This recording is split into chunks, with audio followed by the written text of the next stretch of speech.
한반도 정세와 관련해 연례 행사처럼 되풀이되는 것이 있다. 바로 한미연합 군사훈련을 둘러싼 갈등이다. 이를 두고 35년간 미군으로 근무하면서 대다수 연합훈련에 참가했던 로버트 콜린스는 200만 명에 가까운 군인들이 근접해 있는 한반도에서 세 나라가 벌여온 강도 높은 군사훈련과 이에 따른 긴장은 다른 지역이나 나라에선 찾아보기 힘든 것이라고 일갈했다.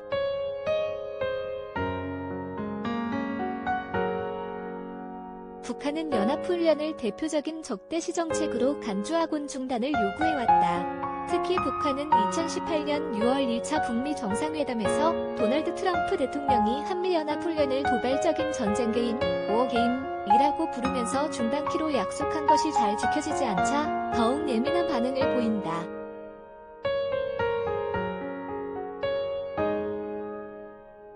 이에 대해 한미동맹은 연례적, 방어적 훈련이라는 말을 되풀이하면서 연합훈련과 연습을 강행하곤 한다. 대북 군사태세를 유지하기 위해서는 필수적이라는 것이다.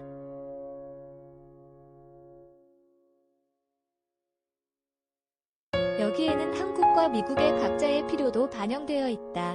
문재인 정부는 전시작전권 환수를 위해서는 연합훈련이 필수적이라고 간주한다. 미국에게 한미군사훈련은 전지훈련의 성격도 있다.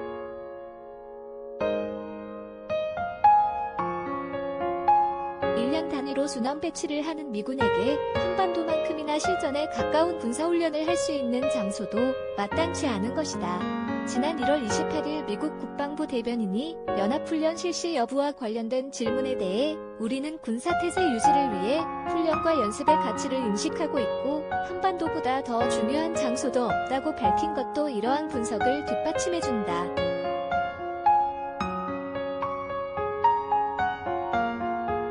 2021년을 비롯한 향후 한반도 정세의 중대 변수도 연합훈련 문제가 되고 있다. 북한은 한미 군사훈련을 근본 문제 가운데 하나로 일컬으면서 이 훈련의 실시 여부에 따라 북한의 대응도 달라질 것임을 시사하고 있다.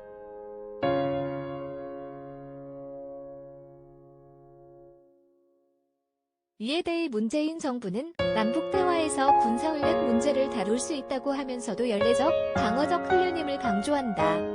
바이든 행정부와 주한미군 사령부도 예정대로 실시하겠다는 데에 무게중심을 두고 있다.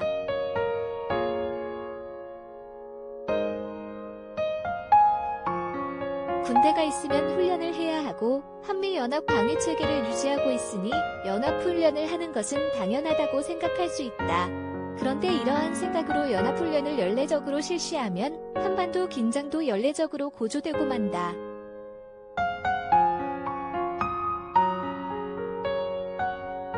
한반도 평화와 비핵화, 그리고 남북관계의 발전을 도모할 수 있는 기회의 유실을 동반하면서 말이다. 특히 임기 막바지에 접어든 문재인 정부에게 대규모 연합훈련 취소는 좌초 위기에 처한 한반도 평화 프로세스를 구할 수 있는 거의 유일한 수단이다.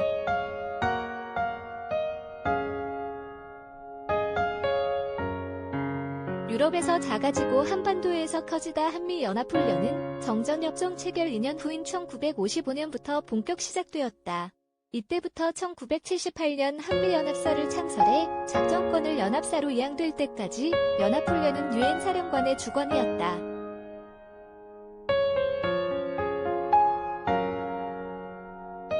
훈련 명칭은 추기, 봄비, 반격, 강력한 방패 등 다양한 이름하에 실시되었고 유사시 정전체제를 회복하는 방어적 성격이 짙은 것이었다.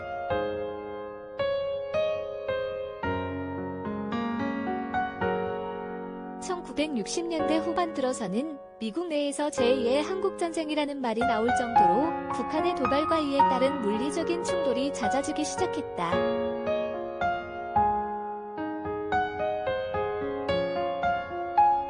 그러자 유엔사는 연합훈련의 명칭을 포커스 렌즈로 변경해 미국의 역외 전력을 신속하게 한반도로 전개하는 연습을 강화시켰다. 이러한 변화에는 베트남 전쟁에 따른 북한의 오판 가능성과 군사 모험주의를 억제하고자 의도해서 비롯된 것이라고 할 수 있다.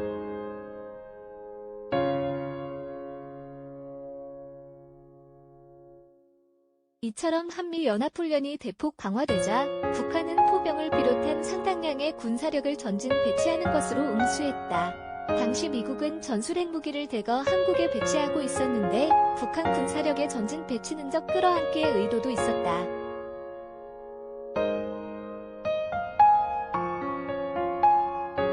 북한군을 휴전선에 근접시키면 미국이 아군의 피해를 우려해 쉽게 핵무기를 사용할 수 없을 것이라는 판단이 깔려 있었던 것이다. 그러자 한미동맹은 연합훈련을 더더욱 강화시켰다.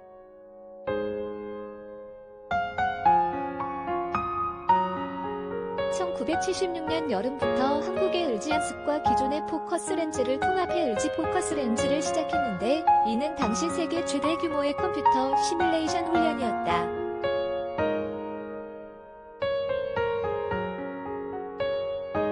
이 와중에 풍선 효과가 일어났다. 유럽에선 미국 주도의 북대서양 조약기구 네이토와 소련 주도의 바르샤바 조약기구는 헬싱키 프로세스를 통해 군사훈련을 대폭 축소키로 했다.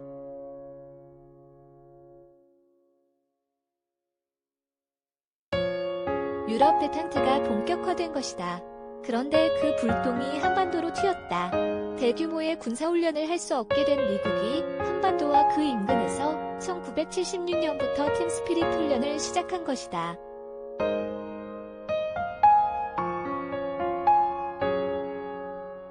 매년 봄에 실시된 이 훈련에는 약 20만 명의 병력과 다양한 핵 투발수단이 동원되었다. 이 역시 당시 세계 최대 규모의 야외 기동 훈련이었다. 북한은 팀스피릿 훈련에 극도로 민감한 반응을 보였다.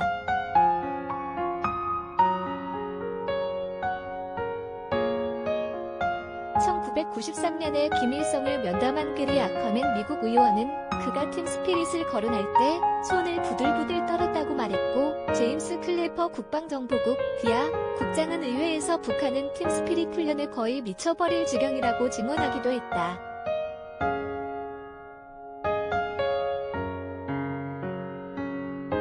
실제로 북한은 팀스피릿이 실시될 때마다 사실상의 전시체제로 전환했고, 때로는 협박으로 때로는 읍소에 가까운 호소로 이 훈련의 중단을 요구했다.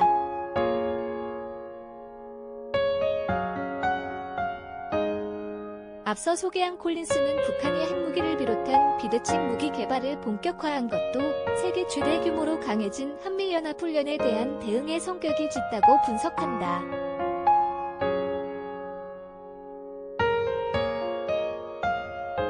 세계 최대 규모의 한미연합훈련과 북핵 문제의 오랜 악연은 이렇게 시작되고 만 것이다. 1991년에 접어들면서 한미연합훈련과 관련해 중대 변수가 등장했다.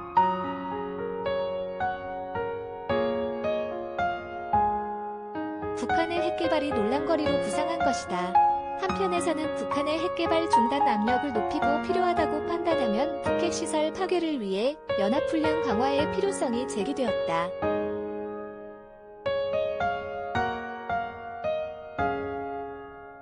이는 작전계획 5027의 영변 핵시설 파괴 및 평양 점령까지 반영되는 것으로 나타났다.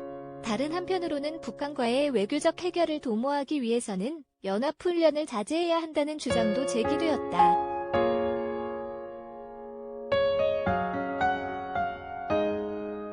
당시 북한은 국제원자력기구 IAEA와 안전조치협정 체결을 논의하고 있었는데 팀스피릿 중단을 협정 체결이 조건으로 내세우고 있었다. 결국 한미 양국의 북한의 요구를 수용하면서 연합훈련을 둘러싼 갈등도 해소되는 듯했다.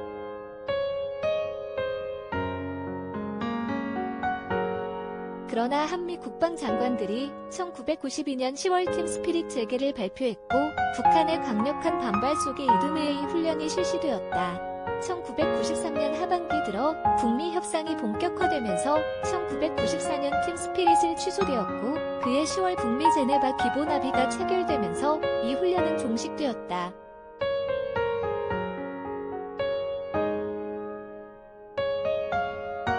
대신 한미동맹은 매년 봄에는 지휘소 훈련인 연합전시증원 RSONI 훈련과 야외 기동훈련인 독수리 훈련을, 매년 여름에는 지휘소 훈련인 을지 포커스 렌즈를 실시했다.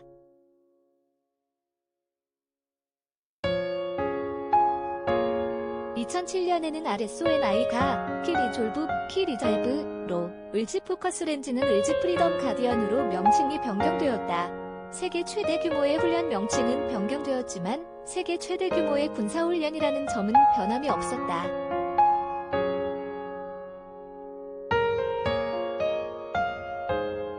일례로 2017년 봄에 실시된 키 리졸브와 독수리 훈련에는 약 33만 명의 병력이 참가했다. 같은 해 늦여름에 실시된 을지 프리덤 가디언에는 미군 13,000명과 한국군 10,000명이 참가했다.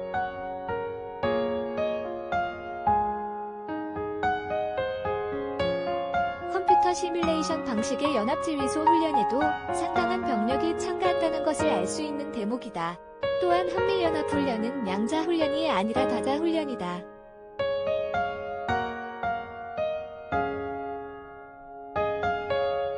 2009년에 유엔 사령부 산하의 다국적 협조센터 멀티내셔널 코오디네이션 센터가 설립되어 유엔사 전력공여국들이 한미연합훈련에 본격적으로 참가하기 시작한 것이다.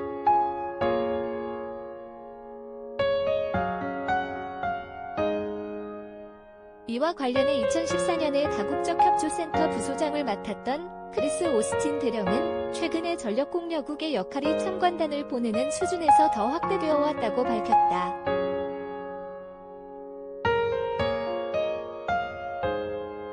또한 미국은 일본이 유엔사의 깃발 아래 한미연합훈련에 참여할 수 없다는 점을 고려해 한미일 3자 훈련으로 이를 만회하려고 해왔다. 그 이후 한미연합훈련은 트럼프가 중단을 선언하면서 기로에 서게 되었다.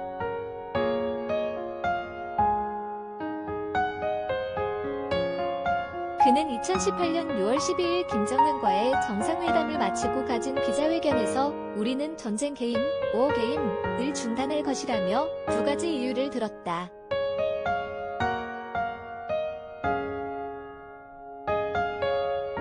하나는 큰 돈을 아낄 수 있다는 것이고 또 하나는 매우 도발적이어서 대북 협상에 도움이 되지 않는다는 것이었다. 이는 미국 국방부와 한국 정부와의 긴밀한 사전 협의 없이 나온 것이었다.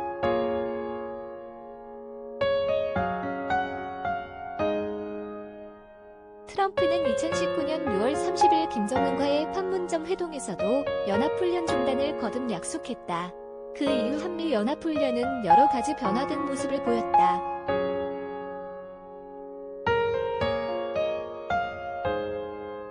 매년 8월에 실시되던 을지 프리덤 가디언은 2018년에 취소되었다. 그러나 2019년 3월에는 기존 키 리졸브와 독수리 훈련이 동맹연습이라는 명칭으로 변경되어 실시되었고 8월에도 한미연합지휘소 훈련 CPX가 실시되었다.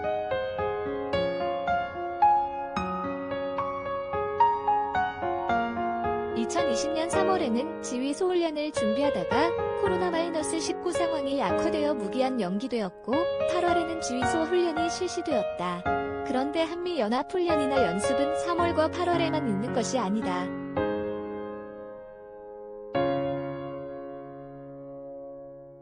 (3월과 8월에는) 전면전을 상정해 한미연합, 컨바인드, 민-육해공 합동, 조인트, 그리고 미국의 증원전력을 포함한 전구급 훈련의 성격이 짙다.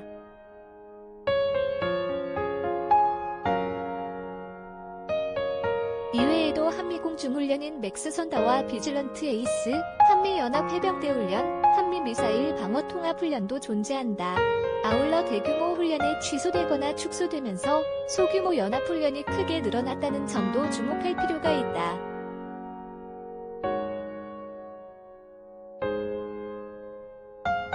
2018년 91회였던 것이 2019년에는 186회로 2020년 상반기에만도 100회 이상으로 늘어난 것이다. 이를 통해 알 수 있는 것처럼 트럼프의 약속은 제대로 지켜졌다고 보기 어렵다.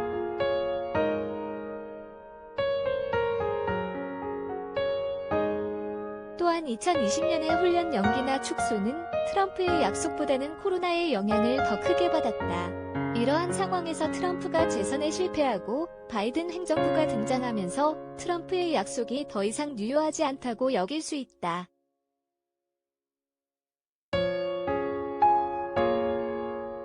그런데 여기에도 남북미 3자의 온도 차이가 존재한다. 바이든 행정부의 주요 인사들은 연합훈련 중단을 약속한 트럼프를 비난한 바 있고 또한 바이든의 국정 기조는 트럼프가 한 것을 뒤집는 데에 맞춰져 있다.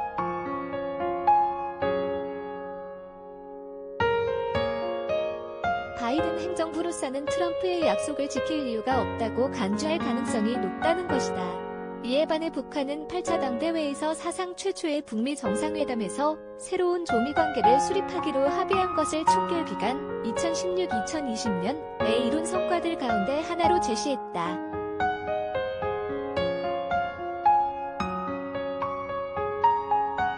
그리고 한미 양국을 향해 연합훈련 중단을 요구하고 있다. 바이든은 트럼프와의 단절을, 김정은은 계승에 방점을 찍고 있는 셈이다.